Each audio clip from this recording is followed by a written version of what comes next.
Et donc, retiré, amendement retiré. Nous abordons des amendements identiques. Le numéro 7, défendu par Monsieur Lachaud. Oui, on en vient à la question du renseignement. Et une fois encore, donc dans la fonction connaissance et anticipation, il y a là une sorte de contradiction dans cet élément entre l'affirmation de l'autonomie du renseignement français et le soutien à cette fonction par l'Alliance atlantique.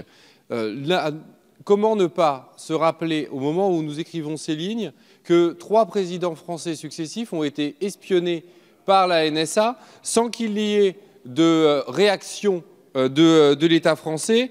Comment ne pas se rappeler les bâtons dans les roues que les États-Unis ont tenté de mettre en œuvre sur le programme Galileo pour que les armées françaises, notamment, soient toujours dépendantes du système GPS? Donc, pourquoi avoir besoin, dans la question de la connaissance, de l'anticipation, bref, dans le renseignement, pourquoi avoir besoin de spécifier en particulier, notamment en lien avec l'Alliance atlantique, alors que nous en avons déjà suffisamment parlé pour savoir que cette ELPM est d'ores et déjà sous le signe de l'Alliance atlantique, que les Américains sont nos alliés? Pourquoi, sur cette question spécifique du renseignement, avertis par l'histoire, nous continuons à le noter de manière si spécifique?